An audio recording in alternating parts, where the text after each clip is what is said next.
dalam kehidupan dunia.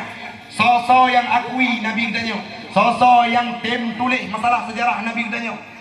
Michael Hart dari Barat, seorang komunis yang bukan Islam, mencetuskan Nabi Muhammad dalam bukunya The 100 Ranking is the most influencing person in history.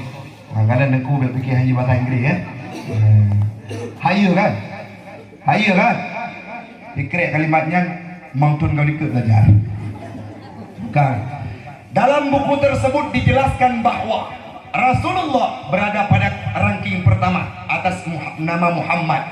Ranking pun orang yang paling gerakai, orang yang paling berpengaruh dalam kehidupan dunia. So yang tulis Telur Islam, Michael Hart, komunis dari Barat. Dino yang kalian bukunya mantap. Boleh kena pula aku, orang lain mantang diakui Nabi berakhlakul karimah. Abu Jahal, pembesar kafir Quraisy lain, wadai kedua yang pernah lentuan macam ni. Wadai kedua hana orang lain getok gekun. Memang nak Muhammad yang akhlak luar biasa. Muhammad yang urang amanah. Muhammad yang urang yang jeta gelar Al-Amin. Yang urang yang ilahnya Nabi diurau. Tapi bahkan hang getem akui di khalayak ramai, gengsi, tekabu dan embo. Ada perlu kena perahu. Nabi sampai dengan akhlakul karimah sehingga sampai dino siribe pertotun yang kau likut mi abi ado adun uronyo manteng dikenang akhlak baginda Rasul. Ibabah tubuh nanti ni. Nanti ibabah tubuh. Nanti nanti jom ibabah tubuh. Ibabah tubuhnya punya karudah mi samping muka kami. Bintang kami nya. Domna di bawah tubuh. Nabi watai jamaah masjid ada ulai Nabi. Puah. Karet di bawah tubuh. Be kasturi. Katanya jom putu boleh dong. Nabi anak bengai. Terus kude dipulih rau semayang yang biasa. Ali Allah nayang cerita watai gecok li Fatimah. Nabi tengah di ruah manusia tu ulai.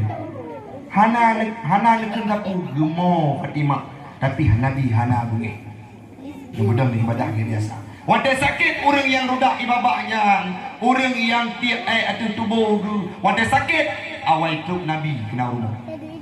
Aisyah guna bekai, tanya jak ziarah, tak semua sakit. Kemudian Nabi beritahu, terus ke pintu, Assalamualaikum. Tinggal kapi yang sakit penuh, ikutkan Islam. Masa nak urus misalnya? Budak buka pintu bakalan Muhammad. Gepeh oleh luar biasa Muhammad. Dari pun kata Nadi Nanggro Mekahnya. Kata musuh paling berat bagi lo, paling lon benci, paling lon aniaya, paling lon hina, paling lon caci. Tapi uronya Muhammad golong terus mesti drongon. Golong terus mesti drong sahabat yang jak sama lon wadai lon sakit. Kata awal terus Muhammad lung tamang agama kata Muhammad. Kali-kali bagi urang silun, urang Yahudi tamang dalam agama Islam pakan karena akhlak Rasulullah.